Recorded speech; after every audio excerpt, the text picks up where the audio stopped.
मनरेगा जो कानून था जिसमें राइट टू वर्क काम का अधिकार सबको था।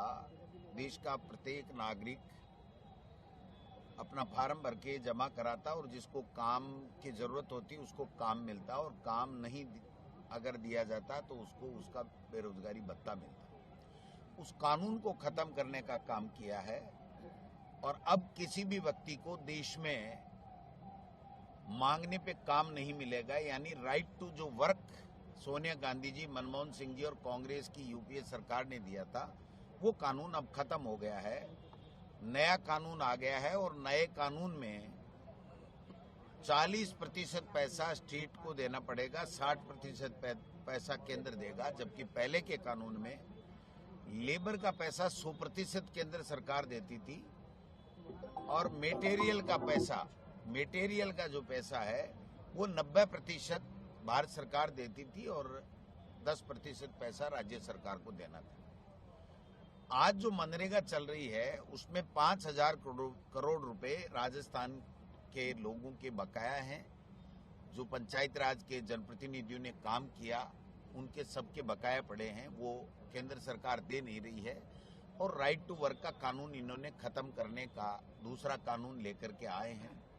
तीसरी बात कि उसमें जहां काम मांगा जाता था मनरेगा में, वहां पर जितने लोग काम करते थे उतना ही बजट उनको मिलता था।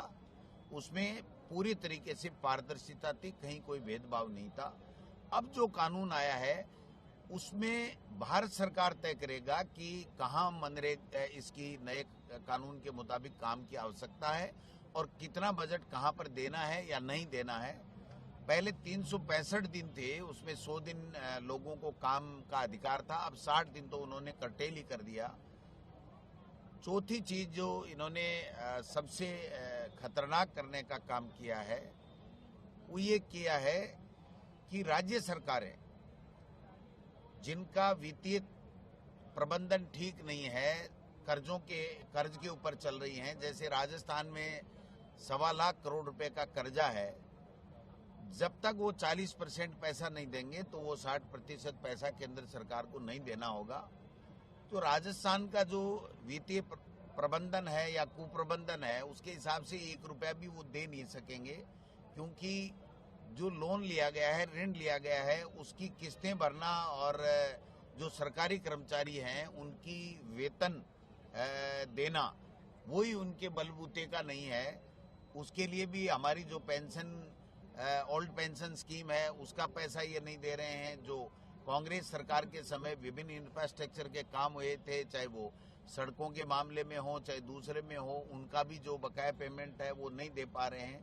नई योजना ये ला नहीं पा रहे हैं। जो आरजीएचएस का पैसा है वो भी ये दे नहीं पा रहे हैं प्राइवेट हॉस्पिटलों को। तो मैं समझता हूं कि दवाइयां भी इन्होंने कम कर दी हैं। जो नई भर्ती आनी चाहिए थी वो भर्ती भी नहीं आ रही, क्योंकि इनके पास में बजट भी नहीं है। तो मैं समझता हूं कि ऐसे में इस कानून को बचाने के लिए देश के हर नागरिक अपनी जितनी यथासंभव है उतनी मदद करने के लिए तैयार है। और कांग्रेस पार्टी जिसने ये कानून ला करके एक मजदूर का, गरीब का स्वाभिमान को बचाने का काम किया था, उसको रोजी रोटी की व्यवस्था की थी और वो किसी सेठ साहूकार के अपनी पेट भरने के लिए हाथ फैलाने की, जो झोली फैलाने की जो नौबत थी वो खत्म हो गई थी। गरीब के घर में भी ढंग से पकवान पकने लगे थे, उसके बच्चे भी उस मजदूरी के पैसे से, नरेगा के पैसे से वो अपने बच्चों को पढ़ाने लगा था। वो सारी व्यवस्थाएं छिन्न भिन्न करने के लिए इन्होंने ये षड्यंत्र किया है और केवल नाम का बहाना ले रहे हैं। नाम तो हमें पता था कि ये महात्मा गांधी जी के नाम से इनको नफरत है, क्योंकि कांग्रेस पार्टी है जो महात्मा गांधी जी के विचारों को मानती है और ये नाथूराम गोडसे के विचारों के पोषक लोग हैं। इसलिए इनको महात्मा गांधी से तो कतई प्रेम रहा ही नहीं। केवल ये अपने वोट के लिए जो है वो महात्मा गांधी का नाम लेते हैं या राम का नाम लेते हैं या हिंदू मुस्लिम की बातें करते हैं। मैं समझता हूं कि वोट और के लिए जो ध्रुवीकरण और इवेंट मैनेजमेंट और राज्य सरकारों में, राज्यों में इस तरह के लोगों को बैठाना जो हिम्मत ही नहीं कर पाए केंद्र की सरकार को कुछ कहने के लिए। आप देखिए कि 40% नए कानून के मुताबिक राज्यों को हिस्सा देना, राज्यों से एक से भी सहमति नहीं ली गई।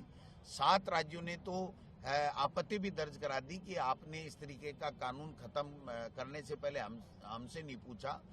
और भजन लाल जी वगैरह तो कैसे कह सकते हैं, वो तो उनके रहमो करम पे उनकी पर्ची से बने हुए हैं। तो जो मध्य प्रदेश हो, राजस्थान हो, हरियाणा हो, जो उनके रहमो क्रम से बिना कोई विधायकों की राय के जो पर्चियों से बने हैं, वो जाकर के अपना विरोध भी दर्ज नहीं करा सकते कि हमारी वित्तीय स्थिति ये नहीं है कि हम 40% पैसा नरेगा में दे सकें या नरेगा की जगह जो कानून लाया उसमें जो है वो गांव के विकास में दे सकें। पंचायत चुनाव समय पे नहीं कराने पे 3000 करोड़ रुपए हमारे लैप्स हो रहे हैं।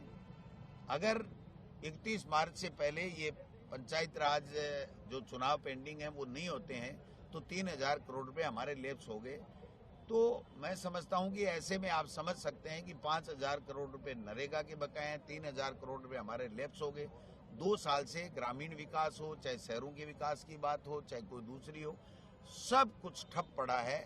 और ऐसे में अमित शाह जी जैसे आकर के भाषण दे के चले जाते हैं, वही जुमला जो 2-2.5 साल पहले चुनाव से पहले देते थे, उसी तरीके के झूठे जुमले दे के चले गए और इनके क्लास लगा के चले गए कि आपका जो हिस्सा है स्टेट से जो आना होता है हमारे पास में, वो हिस्सा पहुंच नहीं रहा है। इस तरह की बातें भी मीडिया के माध्यम से हम लोगों को पता लग रही हैं। तो अगर इस तरह की कोई बात है तो बड़ी गंभीर बात है कि एक देश का गृह मंत्री यहाँ आकर के 3-3, 4-4 घंटे गुप्त मीटिंग और मंत्रियों को प्रताड़ना, उनको जो है वो दे के चला जाए और प्रदेश को कुछ दे के नहीं जाए। तो ये सारी चीजें हैं। ये 45 दिन का हमारा कार्यक्रम है। इसमें अब हम लोग 12 तारीख से 29 तारीख तक, जनवरी तक हम लोग गाँव के अंदर, गाँव के चौपाल में जाएंगे, हर कार्यकर्ता जाएगा। हमने जिलों के अंदर प्रभारी जो है वो प्रेस कॉन्फ्रेंस कल हुई है।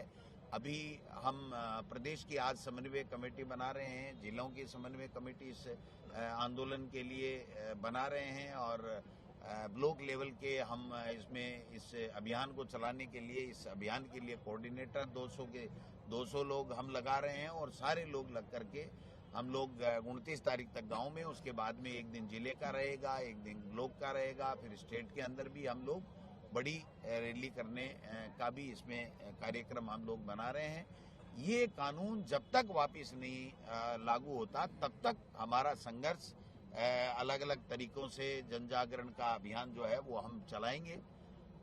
तो ये बात आज मैं समझता हूँ कि 3 जिलों का, जयपुर ग्रामीण के दोनों जिले और शहर का जिला, तीनों का ये आज एक दिन का 3-4 घंटे का उपवास का कार्यक्रम था। धरना भी हमने रखा है और आप सब लोगों का स्वागत है।